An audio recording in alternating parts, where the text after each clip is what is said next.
بسم اللہ الرحمن الرحیم۔ ایک یہودی نے اپنے بیٹے کو کہا، جاؤ سودا لے آؤ، تو وہ گیا۔ لڑکا راستے سے گزر رہا تھا کہ اس کی نظر حضور صلی اللہ علیہ وآلہ وسلم پر پڑی اور حضور صلی اللہ علیہ وآلہ وسلم کی نظر بھی اس لڑکے پر پڑی۔ وہ وہیں بیٹھ گیا اور وہیں بیٹھا رہ گیا اور دیر ہو گئی۔ وہ یہودی کبھی اندر جاتا کبھی باہر آتا کہ لڑکا کہاں رہ گیا، آیا نہیں۔ ابھی تک سورج غروب ہو گیا، مغرب کی نماز ہو گئی، شام کو گھر گیا۔ باپ نے پوچھا، ارے نادان، اتنی تاخیر کی؟ بہت غصے میں کہ بڑا نادان اور پاگل ہے، میں نے کہا تھا جلدی آنا، تم اتنی دیر کر کے آئے ہو، اور تمہیں سودا لینے بھیجا تھا، تم خالی ہاتھ واپس آ گئے ہو۔ سودا کہاں ہے؟ سودا کہاں ہے؟ بیٹا بولا، سودا تو میں خرید چکا ہوں۔ باپ، کیا پاگل آدمی ہو، تم نے مجھے سودا لینے بھیجا تھا، سودا تمہارے پاس ہے نہیں اور کہتا ہے خرید چکا ہوں۔ بیٹا کہتا ہے، بابا یقین کریں سودا خرید آیا ہوں۔ باپ بولا، تو دکھا کہاں ہے؟ بیٹے نے کہا، کاش تیرے پاس وہ آنکھ ہوتی جو تجھے دکھاتا میرا سودا کیا ہے۔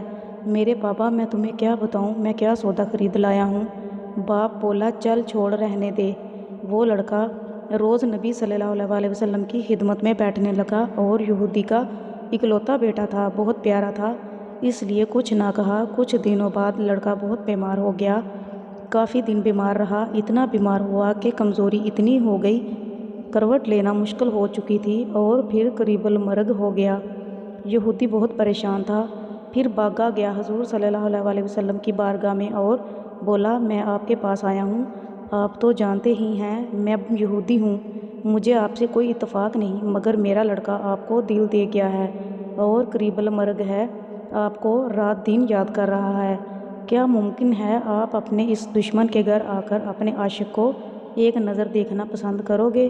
کیا یہ آرزو پوری ہو جائے گی کہ وہ مرنے سے پہلے آپ صلی اللہ علیہ وآلہ وسلم کا دیدار کر لے؟ وہ کسی اور چیز کی آرزو نہیں کر رہا۔ آپ صلی اللہ علیہ وآلہ وسلم نے یہ نہیں فرمایا میں جاؤں گا یا نہیں جاؤں گا۔ آپ صلی اللہ علیہ وآلہ وسلم نے فرمایا، ابو بکر اٹھو، عمر اٹھو، علی چلو چلیں، عثمان آؤ، باقی بھی جو سب ہیں چلیں، آپ کے عاشق کا دیدار ہم بھی کریں، اپنا دیدار اسے دیتے ہیں، آخری لمحہ ہے، آنکھیں بند کرنے سے پہلے اسے ہم کچھ دینا چاہتے ہیں، چلو چلتے ہیں۔ یہودی کے گھر پہنچے تو لڑکے کی آنکھیں بند تھیں۔ حضور صلی اللہ علیہ وآلہ وسلم کا سراپا کرم ہی کرم ہے۔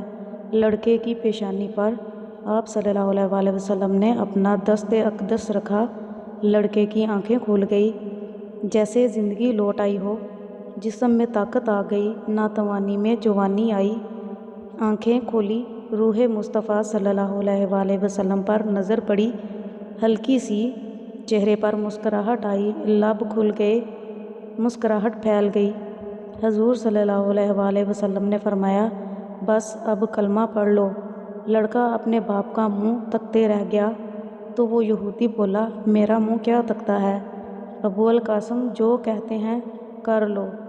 لڑکا بولا، یا رسول اللہ صلی اللہ علیہ وآلہ وسلم، میرے پاس تو کچھ بھی نہیں۔ آپ صلی اللہ علیہ وآلہ وسلم نے فرمایا، بس تم کلمہ پڑھو، میں جانوں اور جنت جانے، تم میرے ہو جاؤ، جنت بھی تو میری ہے، جنت میں لے جانا یہ میرا کام۔ لڑکے نے کلمہ پڑھا، جب اس کے منہ سے نکلا محمد رسول اللہ، روح باہر نکل گئی، کلمے کا نور اندر چلا گیا، آنکھیں بند ہوئی، لب خاموش ہوئے۔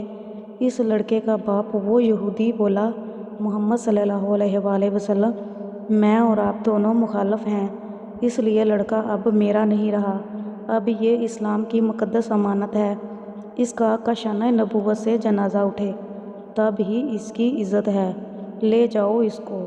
پھر آپ صلی اللہ علیہ وآلہ وسلم نے فرمایا، صدیق اٹھاؤ، عمر اٹھاؤ، عثمان آگے بڑھو، بلال آؤ تو صحیح، علی چلو، کندھا دو، سب اٹھاؤ اسے۔ آقا علیہ السلام جب یہودی کے گھر سے نکلے تو یہ فرماتے جا رہے تھے، اس اللہ کا شکر ہے جس نے میرے صدقے سے اس بندے کو بخش دیا۔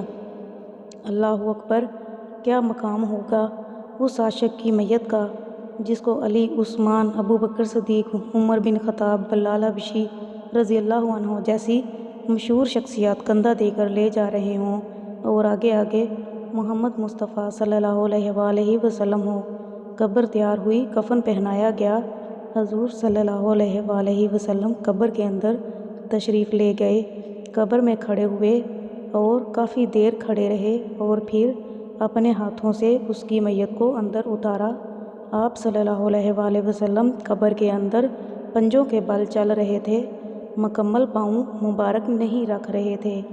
کافی دیر کے بعد آپ صلی اللہ علیہ وآلہ وسلم قبر سے باہر آئے تو چہرہ پر تھوڑی زردی چھائی تھی، تھکن محسوس ہوئی۔ صحابہ پوچھتے ہیں، حضور صلی اللہ علیہ وآلہ وسلم یہ کیا ماجرا ہے؟ پہلے تو یہ بتائیں۔ آپ صلی اللہ علیہ وآلہ وسلم قبر میں پاؤں مبارک مکمل کیوں نہیں رکھا؟ آپ صلی اللہ علیہ وآلہ وسلم پنجوں کے بل کیوں چلتے رہے؟